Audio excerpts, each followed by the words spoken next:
देवर की शादी। निधि की शादी सुमित के साथ हुई थी। सुमित का एक छोटा भाई भी था और उसका नाम था अमित। और दूसरी तरफ निधि की एक छोटी बहन थी, उसका नाम था अंजलि। निधि के देवर अमित की अच्छी खासी नौकरी थी और निधि का ससुराल भी काफी पैसे वाला था। इसलिए निधि चाहती थी कि उसकी छोटी बहन अंजलि की शादी उसके देवर अमित के साथ हो जाए। लेकिन निधि के सास ससुर और उसका परिवार दोनों भाई बहनों के साथ अपने दोनों बेटों की शादी करने में बिल्कुल विश्वास नहीं रखते थे। अब तो अमित के लिए भी लड़की देखना शुरू करना ही पड़ेगा। उसकी उम्र भी हो गई है और नौकरी भी अच्छी खासी लग गई है। अरे मम्मी जी, लड़की देखने की क्या जरूरत है? मेरी छोटी बहन अंजलि है ना, अमित के लिए एकदम परफेक्ट मैच है वो। निधि, तुमसे कितनी बार कहा है, मम्मी तुम्हारी छोटी बहन अंजलि को इस घर की बहू नहीं बनाना चाहती। अरे पर आखिर क्यों? मेरी बहन में ऐसी भी क्या कमी है?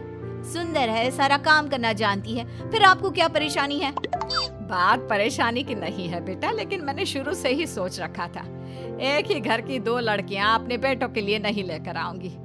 वो क्या है ना, दोनों बहनें देवरानी जेठानी बन जाएंगी तो बस प्रॉब्लम ही प्रॉब्लम आने वाली है।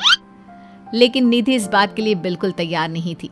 वो तो किसी भी कीमत पर अमित और अंजलि की शादी करवाना चाहती थी और इसीलिए उसने अपनी बहन अंजलि को अपने ससुराल में बुलाने का प्लान बनाया। कुछ दिनों के बाद सुमित, वो क्या है ना, मम्मी पापा कुछ दिनों के लिए मामा जी के घर पर चले गए हैं और अंजलि घर पर बिल्कुल अकेली है, तो मैंने सोचा उसे यहाँ बुला लेती हूँ। हाँ हाँ, क्यों नहीं भाई, तुम्हारी छोटी बहन है, तुम उसे बिल्कुल यहाँ बुला सकती हो। लेकिन सुनो, अमित और उसकी शादी के बारे में कोई बात मत छेड़ना। मम्मी इस बात के लिए कभी तैयार नहीं होगी। अगले दिन अंजलि निधि के ससुराल पहुंच जाती है और निधि के कमरे में। अरे दीदी, तुम्हारा देवर तो बहुत हैंडसम है, लेकिन मेरी तरफ नजर उठाकर भी नहीं देखता।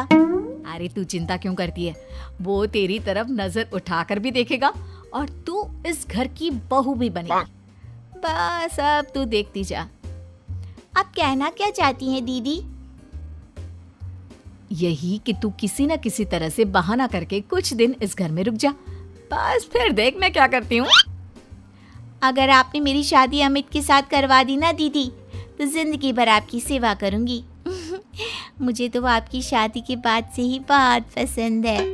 अरे मेरी प्यारी बहना, तेरे दिल की खबर तो मुझे कब से लग गई थी। सब जानती हूँ मैं। बस अब चिंता मत करियो और जैसा मैं कहती हूँ वैसा करती जाओ।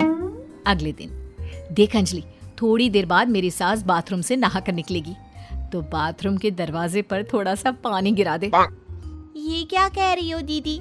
आपकी सास गिर गई तो उसे चोट लग जाएगी और आपके लिए मुसीबत हो जाएगी।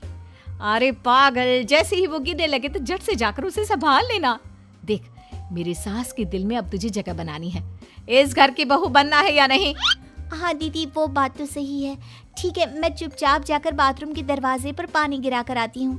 कुछ देर बाद सास जैसे ही गिरने लगती है, अंजलि वहां पर पहुंच जाती है। हे भगवान, अभी मैं गिर जाती तो मेरे हाथ पैर टूट जाते। अरे भगवान भला करे, तुमने मेरी जान बचा ली। मैंने कहा था ना मम्मी जी, मेरी बहन बहुत अच्छी है, सबकी मदद करती है। हाँ, बात तो तुम्हारी सही है अंजलि बेटा, भगवान तुम्हारा भला करे। आज तुम्हारी वजह से मैं तो मरते मरते बच गई। थैंक यू अंजलि, तुमने मम्मी को गिराने से बचा लिया। अरे वाह दीदी, आज तो तुम्हारी ट्रिक काम कर गई। बस अब जैसा मैं कहती हूँ वैसा ही करती जाओ। देखना कुछ ही दिनों में मम्मी जी खुद आगे चलकर अपने बेटे के लिए तुम्हारा रिश्ता मुझसे मांगेंगी। कुछ दिनों के बाद देख अंजलि, अब हमें अपना अगला प्लान कामयाब करना है। क्या प्लान है दीदी? आप तो बस बता दो, जैसा आप कहेंगी मैं वैसा ही करूंगी। देख, मेरी सास को ना अजवाइन से एलर्जी है। मैं आज सब्जी में जानबूझकर अजवाइन डाल दूंगी। लेकिन दीदी, उससे तो आपकी सास की तबीयत खराब हो जाएगी। अरे मेरी बात तो सुन, अजवाइन खाने के बाद अगर मेरी सास को थोड़ा सा 1 चम्मच शहद दे दिया जाए तो उनकी तबीयत ठीक हो जाती है। और ये नुस्खा मुझे पता है। ये बात मेरी सास को भी नहीं पता। जैसे ही वो अजवाइन वाली सब्जी खाएं, जल्दी से जाकर शहद ले आना। ये क्या बहू, तुमने सब्जी में अजवाइन क्यों डाल दिया? तुम जानती हो ना, मुझे इससे एलर्जी होती है। माफ कर दीजिए मम्मी जी, मुझे तो पता ही नहीं था। निधि जल्दी से जाकर मम्मी के लिए पानी लेकर आओ। अरे नहीं नहीं जीजू, आंटी जी की एलर्जी पानी से नहीं बल्कि शहद से दूर हो जाएगी। 1 मिनट रुकिए। अंजलि दौड़ कर जाती है और शहद लेकर आती है। लेकिन तुम्हें इसके बारे में कैसे पता? बस ऐसे ही। आंटी जी ये लीजिए, जल्दी से 1 चम्मच शहद खा लीजिए। अब देखिए थोड़ी देर में आप ठीक हो जाएंगी। तुमने तो एक बार फिर से मम्मी जी की जान बचा ली अंजलि, वरना मैंने तो आज बहुत बड़ी गलती कर दी थी। थैंक यू अंजलि बेटा, तुम तो वाकई में बहुत अच्छी लड़की हो, सबकी मदद भी करती हो और तुम्हें तो कितनी अच्छी नॉलेज है कि एलर्जी होने पर क्या खाना चाहिए। वाकई में तुम बहुत इंटेलिजेंट लड़की हो Anjali, thank you so much. कुछ दिनों के बाद भाभी मुझे ऑफिस के लिए देर हो रही है, मेरी एक फाइल है, जरा आप उठाकर रख देना, मैं शाम को आकर आपसे वापस मांग लूंगा। और जरा ध्यान से रखना, बहुत इंपॉर्टेंट फाइल है। ठीक है अमित, मैं आपकी फाइल अच्छे से संभाल कर रखूंगी।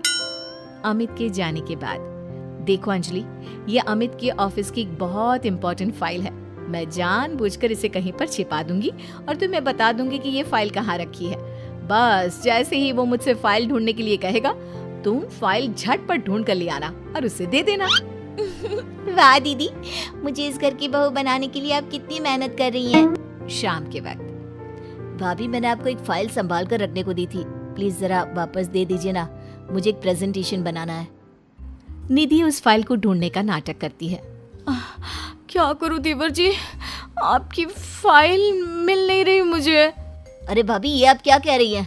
अगर वो फाइल नहीं मिली तो मेरा प्रमोशन नहीं होगा, बहुत इम्पोर्टेंट फाइल है। अमित ये रही तुम्हारी फाइल, दीदी ने ऐसी ही बैठक में छोड़ दी थी और वो काम करने वाली आती है ना, वो इसे उठाकर डस्टबिन में डालने वाली थी, लेकिन सुबह मैंने तुम्हारी बात सुन ली थी तो संभाल कर रख दिया। अंजलि मैं कैसे तुम्हारा शुक्रिया अदा करूं, तुम जानती नहीं तुमने मेरे लिए आज क्या किया है। अगर ये फाइल खो जाती ना तो मेरा बहुत बड़ा नुकसान हो जाता। देवर जी, मैं तो आपसे पहले से कह रही थी, मेरी बहन अंजलि बहुत अच्छी है।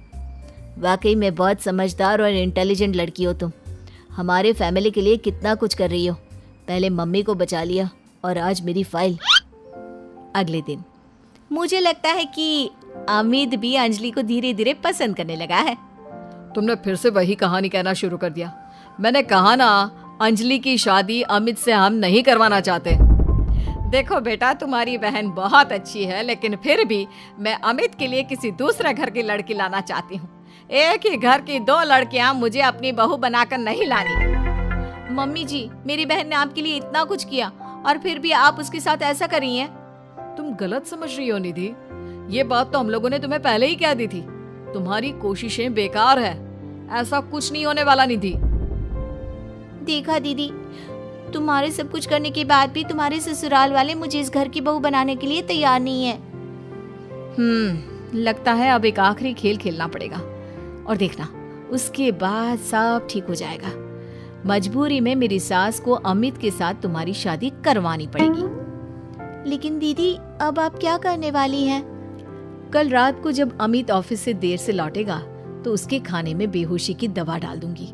तुम चुपचाप उसके कमरे में उसके बेड पर जाकर लेट जाना, कुछ करने की जरूरत नहीं है, बाकी का सारा काम मैं संभाल लूंगी। निधि और अंजलि मिलकर अमित को फंसाने का प्लान बनाते हैं। दोनों अमित के खाने में बेहोशी की दवाई डाल देते हैं। भाभी बड़े जोरों की भूख लगी है। दीदी तो सो गई है, आपके लिए खाना मैं लगा देती हूँ। हाँ हाँ बिल्कुल, वैसे रात काफी हो गई है, तुम सोई क्यों नहीं?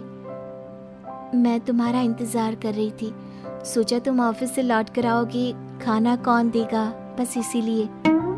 तुम कितनी अच्छी हो अंजलि, सबका कितना ख्याल रखती हो। थोड़ी देर के बाद खाना खाकर अमित गहरी नींद में सो जाता है और अपने प्लान के हिसाब से अंजलि उसके पास जाकर लेट जाती है। अगली सुबह, मम्मी जी ये देखिए, अमित मेरी बहन अंजलि से कितना प्यार करता है, और कल रात को तो उन दोनों के बीच क्या बताऊं, वो सब हो गया जो नहीं होना चाहिए था। मुझे लगता है अब हमें उन दोनों की शादी करवा देनी चाहिए। नहीं नहीं भाभी, आप ये क्या कह रही हैं? मैंने अंजलि के साथ कुछ नहीं किया, मुझे बस गहरी नींद आ गई थी। अमित झूठ मत बोलो, कल रात को तुमने मुझसे कहा था कि तुम मुझसे प्यार करती हो और हमारे बीच जो कुछ भी हो रहा है वो सब नॉर्मल है। बस करो भाभी और अंजलि, आप दोनों को ज्यादा झूठ बोलने की जरूरत नहीं है। अब जानती भी है क्या हुआ है। क्या हुआ है? जो कुछ भी हुआ है वो सामने दिख तो रहा है। आप पूरी रात मेरी बहन के साथ थे। आपका प्लान तो मुझे उसी वक्त समझ में आ गया था जब गलती से मेरा खाना आपकी बहन अंजलि ने खा लिया और वो बेहोश हो गई, और वो बेहोशी की हालत में वो सब कुछ कह रही थी जो आप मुझे कहने वाले थे। क्या इसका मतलब तुम्हें सब पता चल गया? हाँ, मुझे सब पता चल गया। और आप सबकी जानकारी के लिए ये भी बता दूं कि मेरी पहले से ही एक गर्लफ्रेंड है शिवानी, और मैं उसे बहुत पसंद करता हूँ। देखो निधि, ये तुमने ठीक नहीं किया। अपनी बहन को इस घर की बहू बनाने के लिए तुम इस हद तक गिर सकती हो, मैंने कभी सोचा भी नहीं था। अमित ठीक कह रहे हो, वो सब हमारा नाटक था, लेकिन गलती से मैंने शायद बेहोशी वाला खाना खा लिया और हमारी पोल खुल गई। बहू तुम्हारी बहन वाकई में बहुत अच्छी है और इससे कोई भी अच्छा लड़का मिल जाएगा, लेकिन मेरा अमित किसी और को पसंद करता है और इसीलिए मैं तुम्हें बार बार समझाने की कोशिश करती थी। बस मैं तुम्हारा दिल नहीं तोड़ना चाहती थी, इसलिए कभी तुम्हें शिवानी के बारे में नहीं बताया। लेकिन अब तो सब कुछ सामने आ चुका है।